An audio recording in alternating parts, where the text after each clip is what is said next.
UP के मुख्यमंत्री योगी आदित्यनाथ ने क्या मस्जिद क्या मंदिर हर जगह से या तो लाउडस्पीकर हटवा दिया या उसकी आवाज इतनी कम करवा दी कि दूसरे को परेशानी ना हो। और इसको ही लेकर महाराष्ट्र नवनिर्माण सेना के प्रमुख राज ठाकरे ने योगी आदित्यनाथ के कामकाज की आज जमकर तारीफ की है। आप एक लाइन में कहें तो यह कह सकते हैं कि राज ठाकरे को योगी पसंद है। यहां तक कहा कि यूपी में योगी है लेकिन हमारे यहां भोगी है। हमारा आज का सवाल इसी मुद्दे से जुड़ा हुआ है। मेरा सवाल जो आज हमने ट्विटर पर आपसे पूछा है, एबीपी न्यूज के ऑफिशियल ट्विटर हैंडल पर, सवाल यह है कि क्या राज ठाकरे ने बीजेपी से हाथ मिलाने के लिए योगी मॉडल की तारीफ की है? अगर आपको लगता है हाँ तो ऑप्शन ए को जाके क्लिक करिए, अगर आपको लगता है नहीं तो ऑप्शन बी को क्लिक करिए। @ABP न्यूज़ हमारे ट्विटर हैंडल पर जवाब जरूर दें।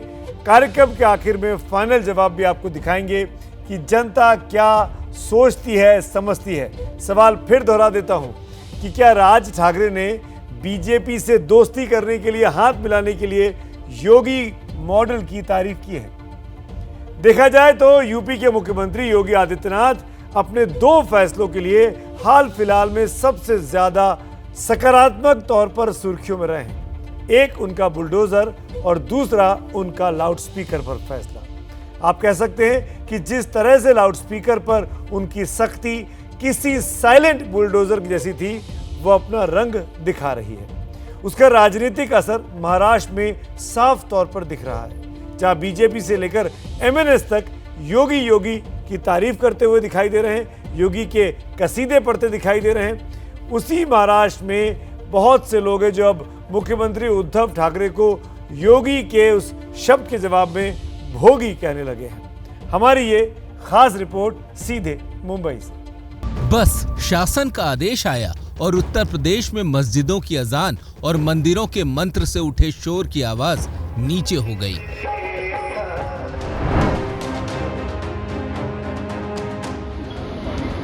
ये तस्वीरें लखनऊ की रानी मस्जिद की हैं, जहां पुलिस प्रशासन पहुंचा और लाउड स्पीकर हटा दिए। लोग वेल अवेयर हैं और सभी को जानकारी है। ये कोर्ट के आदेश हैं, उसके बाद शासन ने उसको पालन कराने का आदेश किया है। सभी सहयोग कर रहे हैं और बहुत जगह हमें जाना भी नहीं पड़ा, अपने आप लोगों ने कर लिया। जी, सरकार का आदेश है और कोई विरोध पैदा ना हो। हम लोग सब आपस में सौहार्द से रहते हैं हमेशा से, और किसी बात से कोई लड़ाई झगड़ा ना पैदा हो, हम वो काम करते हैं। योगी सरकार का हुक्म आया कि धर्म कर्म ठीक है, लेकिन कानों में प्रदूषण पिघलाने वाला शोर क्यों होगा? फिर क्या था?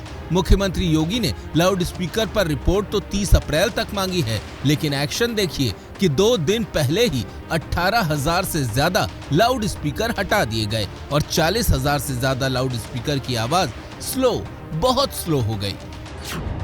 सरकार साफ कह रही है, आवाज नीचे। आज सुबह 10 बजे तक लगभग 40,000 ऐसे प्रकरण आए हैं जिसमें कि लाउड स्पीकर की ध्वनि को कम किया गया है, तथा 18,000 ऐसे लाउड स्पीकर हैं जो हटाए जा चुके हैं। धार्मिक स्थलों पर लाउड स्पीकर की आवाज इधर धीमी हुई, उधर मुख्यमंत्री योगी आदित्यनाथ की तारीफ की आवाज लखनऊ से 1400 किलोमीटर दूर मुंबई तक पहुंच गई।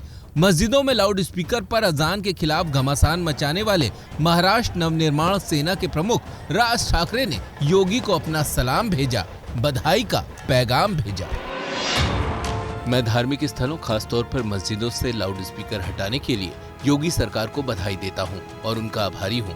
अफसोस की बात है कि महाराष्ट्र में कोई योगी नहीं है, बल्कि हमारे पास भोगी हैं। उम्मीद और प्रार्थना करता हूं कि महाराष्ट्र सरकार को सद्बुद्धि आएगी। राज ठाकरे ने एक तीर से 2 निशाने लगा दिए। एक तो बीजेपी में उभरे नए सुपरस्टार योगी आदित्यनाथ के दिल में जगह बनाने की कोशिश की, तो दूसरी तरफ महाराष्ट्र में भोगी कहकर अपने भाई और महाराष्ट्र के मुख्यमंत्री उद्धव ठाकरे पर प्रहार कर दिया। शिवसेना को मिर्ची लगनी थी सो लग गई। आज भगवा हिंदुत्व राज ठाकरे जी को पसंद आ गया है और योगी आदित्यनाथ जी के बहुत बड़े फैन हो गए हैं। अच्छी बात है, लेकिन भगवाधारी के साथ साथ मन में गंगा जल को भी उतारना पड़ेगा। एक पवित्रता भी लानी पड़ेगी। राज ठाकरे ने योगी के बदले में भोगी की तुकबंदी क्या मिलाई? महाराष्ट्र में बीजेपी भी अपने योगी को याद करने लगी, लेकिन इशारों में वो उद्धव ठाकरे को कुछ याद दिलाना चाह रही है। अब पूर्व मुख्यमंत्री देवेंद्र फडणवीस की पत्नी अमृता फडणवीस के इस ट्वीट को देखिए। ए भोगी, कुछ तो सीख हमारे योगी से।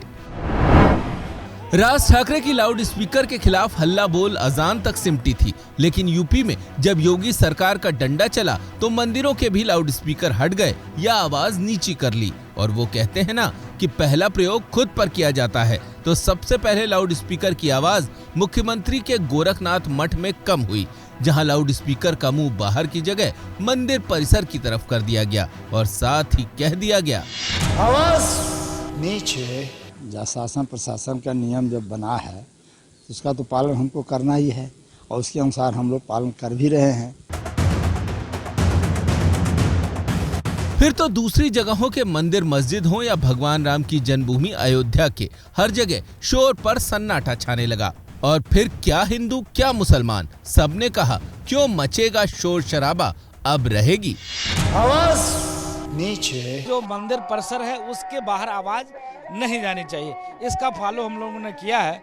और शुरू से भाई देखिए, संविधान सम्मत बात हो तो अच्छी बात है। संविधान सबके लिए एक समान है और एक अधिकार से सबको रहना चाहिए, चाहे वो अजान हो चाहे कोई किसी भी धर्म के हो। हम किसी को जो है किसी जात पात की बात नहीं करते, हम साफ कहते हैं कि लाउड स्पीकर की आवाज को धीमी होनी चाहिए, क्योंकि अजान की आवाज नमाजियों के कान में खुद ब खुद पहुंच जाती है, वो अपने यहाँ मस्जिद तक पहुंच जाते हैं। कहीं प्रशासन लाउड स्पीकर उतारने पहुंचता है तो कहीं लोग खुद ही उतारने लगे हैं। वैसे भी धर्म के अंगने में लाउड स्पीकर का क्या काम है? अयोध्या से संजय त्रिपाठी के साथ मुंबई से रौनक कुकड़े की रिपोर्ट।